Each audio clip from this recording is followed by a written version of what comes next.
আপু আপু কি ব্যাপার ভাইয়া, আপনি আমার পথ আটকালেন কেন? সরি আপু, আসলে আপনাকে পিছন থেকে দেখে মনে হচ্ছিল যে আপনি আমার আপু। আপু? কেন, আপনার আপু কোথায়? আসলে গত 3-4 মাস যাবত আমার আপু মিসিং হয়ে গেছে। এদিকে ফ্যামিলি তো বাবা মা অনেক কান্নাকাটি করতেছে, কিন্তু কিছু করতে পারতেছে না। থানায় কমপ্লেনও করছি, বাট পুলিশও কিছু করতে পারতেছে না। মিসিং মানে আপনার বোন? কি সব বলতেছেন? আর আপনার দুলা ভাই? আচ্ছা, আমাকে একটু ঘটনাটা খুলে বলুন তো। আসলে লাস্ট 3 মাস আগে আমার আপু অফিস করার জন্য বাসা থেকে বের হয়েছিল, কিন্তু তারপর থেকে আমার আপু মিসিং। আপনার কথা শুনে মনে হচ্ছে ঘটনাটা নিশ্চয়ই কোনো কারণ ছিল বা আছে। আমার বড় ভাই একজন লয়ার, এই ঘটনাটার তদন্ত করতে হবে। আচ্ছা যাই হোক, আপনি আপনার দুলা ভাইয়ের অ্যাড্রেসটা আমাকে দিন, আমি এর সঠিক তদন্ত করব। ঠিক আছে, আমি দুলাভাই অ্যাড্রেস দিচ্ছি, আপনি তুলুন।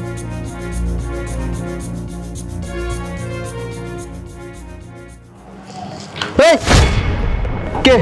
কে তুই? আপনি কে? আপনি কে? আরে আপনি আমার বেডরুমে কি করতেছেন? আশ্চর্য ব্যাপার তো। আমি কে মানে? আমি তোমার ওয়াইফ। হোয়াট? আপনি আমার ওয়াইফ মানে? আপনি কি এইসব কি উল্টাপাল্টা কথা বলছেন? আপনি সত্যি করে বলেন তো, আপনি কে? কি আপনার মতলব? আপনাকে কে পাঠিয়েছে এখানে? আরে আমি তোমার ওয়াইফ, তুমি আমাকে জড়িয়ে ধরে দেখো। খবরদার আমাকে টাচ করার চেষ্টা করবেন না। ফাইজলাই পাইছেন আপনি। বলেন এই কোণে হুটহাট করে আবার বেডে শুয়ে পড়েছেন। এই সত্যি করে। আরে বাবা, আমি তোমার ওয়াইফ, এই যে আমাকে তুমি টাচ করে দেখো, দেখো আমাকে ছুঁয়ে দেখো। আরে ধরো, জড়িয়ে ধরো। আমি তোমাকে চিমটি কেটে দিচ্ছি, দেখো তুমি ব্যথা পেয়েছো না? আমি যদি ভূত হতাম তাহলে তোমার হাত পা উল্টা থাকতো, তাই না? আরে কি আশ্চর্য। আচ্ছা আপনার সমস্যাটা কি? আপনাকে এখানে কে পাঠিয়েছে? কোনো মতলব আছে? আচ্ছা আচ্ছা, আপনি চানটা কি? আপনি তো আমার ওয়াইফ হতে পারেন না। আমি তো আচ্ছা, তোমাকে আমি যে তোমাকে জড়িয়ে ধরি, আসো তুমি আমাকে একটাবার হাত করে দেখো, আমি তোমার ওয়াইফ। দেখেন, একদম উল্টাপাল্টা কাজ করার চেষ্টা করবেন। আমি তো বলছি আপনি আমার ওয়াইফ না। আপনি আরে আরে বাবা, আপনি সত্যি করে বলেন আপনি কে? আমি তোমার ওয়াইফ, তুমি কেন বুঝতে পারছো না? তুমি আমাকে আরে আমি তো বলছি আপনি আমার ওয়াইফ না। কেন আমি তোমার ওয়াইফ না? এই তুই কে? সত্যি করে বল, তুই কে? তুই আমার বউ হইতেই পারিস না। কেন হইতে পারি না? কেন হইতে পারি না আমি তোমার ওয়াইফ? বলো তো, আমি তো মরে যাইনি, আমি তো বেঁচে আছি। একটা জলজ জীবন্ত মানুষকে তুমি কেন স্বীকৃতি দিতে পারছো না? আমি তোমার স্ত্রী, ভালো করে আমার দিকে চেয়ে দেখো, আমাকে একটাবার। কারণ আমি আমার ওয়াইফকে নিজের হাতে গলা টিপ দিয়ে খুন করছি, তারপরে লাশ আমার বাইং হাউসে দাফন করে দিয়েছি। এজন্যই তো বলছি তুই আমার ওয়াইফ হইতেই পারিস না। হারামজাদা, তোর লজ্জা করে না? একটা মেয়েকে খুন করে তোরই বাইং হাউসের নিচে দাফন করে রেখেছিস, আবার বলতেছিস তুই চিনিস না, জানিস না আমাকে? এই চুপ কর। তোর এত বড় সাহস, তুই আমার গায়ে হাত তুললি? হ্যাঁ, তুই জানিস আমি আমার ওয়াইফকে যেভাবে গলা টিপে হত্যা করেছি, একইভাবে আমি তোকে মেরে ফেলতে পারি। তুই চাইলেও না আমাকে মেরে ফেলতে পারবি না, তার কারণ আমি তোর ওয়াইফের ভাইকেও ডেকে এনেছি। আর এই ফোনে যা যা বলেছিস সবকিছু রেকর্ড হয়ে গেছে, আর এই রেকর্ডটা অলরেডি পুলিশের কাছে আমি পাঠিয়েও দিয়েছি। কিসের রেকর্ড দেখি? কারণ আমি আমার ওয়াইফকে নিজের হাতে গলা টিপে। হারামজাদি, তোর এত বড় সাহস! দে ফোন দে। হারামজাদা, তুই আমার আপুকে মেরেছিস তাই না? আজ কয়েকদিন যাবত ধরে আমার বাবা মা আমি আমার আপুকে খুঁজাই কত চেষ্টা করতেছি, কিন্তু কোথাও খুঁজে পাচ্ছি না। আসল কাহিনী আমার আপুকে মেরে বাসার বাইং হাউসে লুকিয়ে রাখছিস। হ্যাঁ আপু, আপনি একটা কাজ করেন, এনার জন্য থানায় গিয়ে সবচেয়ে কঠিনতম শাস্তির ব্যবস্থা করবেন।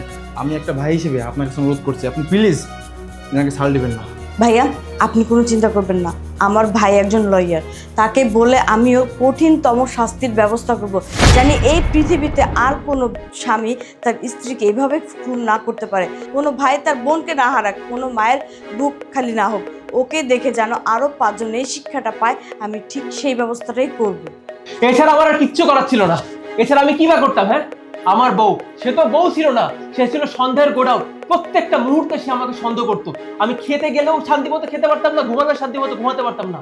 অফিসে যখন যাইতাম প্রত্যেকটা মুহূর্তে মুহূর্তে ফোন দিয়ে বলতো যে আমি কর্মের সঙ্গে আছি। আর আমার কোনো অফিস কলিগ, মেয়ে কলিগরা যদি আমাকে ফোন করতো বা এনি চান্স অফিসের কাজের জন্য, অমনি শুরু করে দিত ঝগড়াঝাটি। এমন অনেক সময় গেছে যে সে অফিসে গিয়ে আমাদের সকলের সামনে সিনক্রেট করতো যে আমি কেন এর সঙ্গে এসে কিছু কথা বলছি। আরে বাবা, অফিসে তো কলিগদের সঙ্গে এসে কিছু কথাই বলতে হয়, তাই না? এরকম সন্দেহওয়ালা মেয়ের সঙ্গে কি সংসার করা যায়? যায় না। এবার আসি ডিভোর্সের ব্যাপারে। আমি যদি আমার বউকে ডিভোর্স দিয়েও দিতাম না, তবে যে এরা দোষ দিত আমার, যে আমি নাকি বিনা কারণে তাদের মেয়েকে ডিভোর্স দিয়েছি। হ্যাঁ, বদনামটাও তো আমার। তাই ভাবলাম যে এই মেয়েকে বাঁচিয়ে রাখলে আমারই বিপদ। তাই সুযোগ বুঝে আমি ওকে পৃথিবী থেকে বিদায় করে দিয়েছি। আমি মানছি তোর বউ তোকে উঠতে বসতে খেতে পড়তে সব জায়গায় তোকে কথা শোনাতো, অফিসে গেলে সেখানেও যেত, কিন্তু কেন যেত সেটা কি তুই জানিস? যদি জানতি বুঝতি তাহলে এই কাজটা করতি না। আচ্ছা, তোর কি একটা বার হাতটা কাঁপলো না, তোর বুকটা কেঁপে উঠলো না? একটা মানুষকে তুই এইভাবে পৃথিবী থেকে বিদায় করে দিলি। ওই মেয়েটা তোকে অনেকটা বেশি ভালোবাসতো, তাই তোর প্রতি অনেকটা কেয়ারিং ছিল, তোকে এতটা কেয়ার করতে বলে তোকে এতটা যত্ন করতো। সেই জিনিসটা তুই বুঝতে পারিসনি। যদি তুই বুঝতে পারতি তাহলে মেয়েটাকে এভাবে নৃশংসভাবে খুন করতে পারতি না। মেয়ের ভালোবাসাটা কতটুকু সেটা তুই কোনোদিন বুঝতেই চেষ্টা করিসনি। যদি বুঝতি তাহলে আজকে তোর এই দশা হতো না, মেয়েটাও বেঁচে থাকতো, তুইও সুখে সংসার করতে পারতি। এখন এখন কি করবি? এখন তো সারা জীবন জেলের ভাত খেয়ে তোকে মরতে হবে। আমি আমার ভুলটা বুঝতে পেরেছি, আসলেই তো আমি তো এইভাবে ভেবে দেখি নাই। আমি অনেক বড় একটা অন্যায় করে দিয়েছি। ভাই ভাইরে, তুই আমার মাফ করে দিস। আমি তো তোর বোনকে ফিরিয়ে দিতে পারবো না, কিন্তু তোর যত টাকা লাগে, তোদের পরিবারের যত টাকা লাগে আমি দিয়ে তোদেরকে সাহায্য করবো। আপু প্লিজ আপনি রেকর্ডিংটা ডিলিট করে দেন। আপনি আমাকে পুলিশের কাছে দিবেন না ভাই। এই থাম, এই টাকার লোভ দেখাচ্ছিস? হ্যাঁ, টাকার লোভ দেখাচ্ছিস আমারে? একটা বোন হারানোর কি যন্ত্রণা এটা তুই বুঝছ না। আসলে তোর তো বোন না, তোর যদি বোন থাকতো না তোর তুই বুঝতিস একটা বোন হারানোর কি যন্ত্রণা।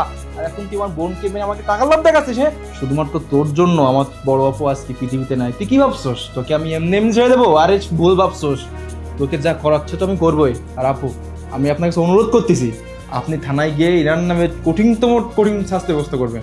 আপনি কোনো চিন্তা করবেন না ভাইয়া, ওর যে কি শাস্তি নেওয়া দরকার সেটা আমি খুব ভালোভাবেই জানি, কারণ আমি একজন লয়ারের বোন।